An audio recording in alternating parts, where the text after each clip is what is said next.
নমস্কার বন্ধুরা, লাবণী কিচেনের আবারও এক নতুন রেসিপিতে আপনাদের সবাইকে স্বাগত। আজকে তৈরি করে দেখাবো মজাদার একটি রেসিপি, আর সেটা দেখলেই কিন্তু জিভে সবারই জল চলে আসবে। সেটা হলো কুমড়ো শাকের ডগা ভর্তা। আমরা কিন্তু মাছ মাংস সবসময় খেয়ে থাকি, তবে কুমড়ো শাকের ডগা ভর্তা ঝামেলা মনে করেই কিন্তু আমরা এটা ভর্তা করে খেতে চাই না। অনেকে আছেন কুমড়ো শাকের পাতা ভর্তা করে খান, তবে ডগা ভর্তা করে খেতে অনেকেই কিন্তু জানেন না, আর এটা খেতে কিন্তু অসম্ভব মজা লাগে। তবে আমার এই রেসিপিটা প্রথম থেকে শেষ পর্যন্ত দেখবেন, তাহলে বুঝতে পারবেন খেতে অসম্ভব মজার হয়। তো চলুন কথা না বাড়িয়ে রেসিপিটা শুরু করি। তো প্রথমে এখানে আমি কুমড়ো শাকের জালি ডগাটা নিয়েছি, আর ডগাটা কিন্তু দেখেই বুঝতে পারছেন একেবারে জালি ডগা, একেবারে মাথা থেকেই কিন্তু কেটে নিতে হবে।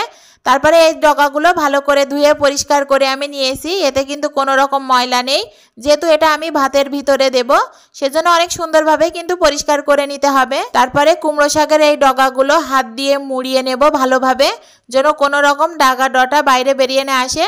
তো ভালো করে যখন এভাবে মুড়ে নেওয়ার পরে একটা কাটিমের সুতো দিয়ে এভাবে পেঁচিয়ে নেব, যাতে করে এটা খুলে না যায়। তো দেখেন কুমড়ো শাকের ডগাগুলো আমি সুন্দর মতো কিন্তু কাটিমের সুতো দিয়ে ভালো করে বেঁধে নিয়েছি, আর এটা কিন্তু একেবারেই খুলে যাবে না।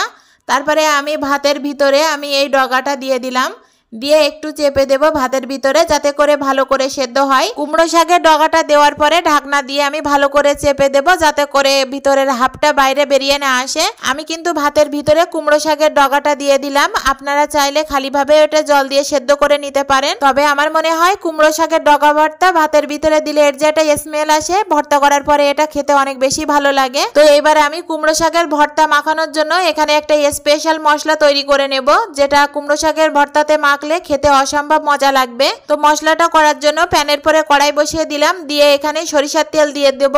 আর এই ভর্তাটা করার জন্য কিন্তু অবশ্যই এখানে সরিষার তেলটা দিয়েই করতে হবে।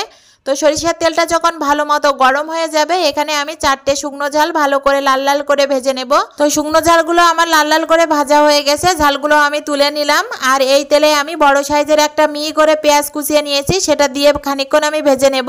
পেঁয়াজটা যখন হালকা লাল লাল হয়ে আসবে, তখন এখানে আমি 1 টেবিল চামচের মতো রসুন বাটা দিয়ে দিলাম, দিয়ে আমি আবারও খানিকক্ষণ ভালো করে ভেজে নেব। তারপরে এখানে সামান্য একটু হলুদ গুঁড়ো, সামান্য একটু লবণ দিয়ে দিলাম, আর দিয়ে দেব 1 চামচের মতো জিরের গুঁড়ো আর মরিচের গুঁড়ো। মশলাগুলো আমি 10 সেকেন্ডের মতো নাড়াচাড়া করে আমি ভেজে তুলে নিলাম। তারপরে আমি ভাত থেকে কুমড়ো শাকের ডগাটাও তুলে নিলাম। তো কুমড়ো শাকের ডগাটা দেখে বুঝতে পারছেন অনেক সুন্দরভাবে কিন্তু এটা সেদ্ধ হয়ে গেছে। কুমড়ো শাকের ডগাগুলো খুলে দেওয়ার পরে দেখেন কত সুন্দর সবুজ, আর দেখেই কিন্তু জিভে জল চলে আসছে। মনে হচ্ছে মাখানোর পরে কিন্তু এক থাল ভাত এক নিমেষেই খেয়ে ফেলতে পারবো। কুমড়ো শাকের ডগাগুলো থেকে সুতোটা আমি কেটে ফেলে দিয়েছি। তারপর এটা আমি ভালো করে একটু মাখিয়ে নেব। তো অনেক সুন্দরভাবে দেখেন হাত দিয়ে একটু ভালো করে চটকিয়ে মেখে নিয়েছি। তারপরে এদিকে আমি পেঁয়াজ রসুন আর শুকনো ঝালগুলো একটু হাত দিয়ে ডলে মেখে নেব। শুকনো ঝালটা মাখার জন্য এখানে আমি 1/2 চামচের মতো লবণ দিলাম। লবণটা আপনারা বাড়িয়ে কমিয়েও দিতে পারেন, আপনাদের টেস্ট অনুযায়ী দিবেন। তো আমি এখানে 1/2 চামচ লবণ দেওয়ার পরে শুকনো ঝালটা হাত দিয়ে ভালো করে চিপড়িয়ে মেখে নেব, সাথে পেঁয়াজটাও কিন্তু ভালো করে মেখে নেব। তো শুকনো লঙ্কা আর পেঁয়াজটা কিন্তু ভালো করে আমার চটকিয়ে মাখানো হয়ে গেছে। তারপরে এখানে আমি কাঁচা সরিষার তেল দিয়ে দেব 1 কোষের মতো। অবশ্যই যেহেতু এখানে আমি কুমড়ো শাকের ডগা ভর্তা করছি, অবশ্যই কিন্তু এখানে সরিষার তেলটা কাঁচা দিতে হবে, আর কাঁচা দিলে টেস্টটা কিন্তু অনেক ভালো আসে, আর অনেক সুন্দর একটা ফ্লেভারও বের হয়। কুমড়ো শাকের ডগাগুলো আমার মশলার সাথে ভালো করে আবারও হাত দিয়ে চটকিয়ে মেখে নিলাম। তো এখানে কিন্তু কুমড়ো শাকের ভর্তা আমার একেবারে রেডি। তারপরে আমি একটা সার্ভিং ডিশে সার্ভ করে আপনাদেরকে দেখিয়ে দিচ্ছি। তো দেখেন কতটা সুন্দর হয়েছে, আর মাখার পরে এত সুন্দর একটা স্মেল বেরিয়েছিল, তা আপনারা না দেখলেই কিন্তু বুঝতে পারবেন না। আপনারা দেখেই হয়তো বুঝতে পারছেন এটা খেতে কিন্তু অসম্ভব লোভনীয় আর টেস্টি হবে। কুমড়ো শাকের এই ডগাগুলো হাতে মেখে ভর্তা করলে খেতে কিন্তু অসম্ভব লোভনীয় হয়।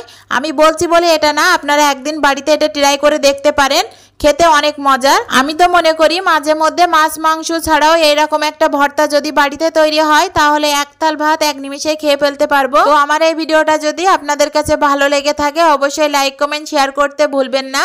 চ্যানেলে নতুন হয়ে থাকলে সাবস্ক্রাইব করবেন, পাশে থাকা বেল আইকনটিতে ক্লিক করবেন নিত্য নতুন ভিডিও পেতে। ধন্যবাদ সকলকে।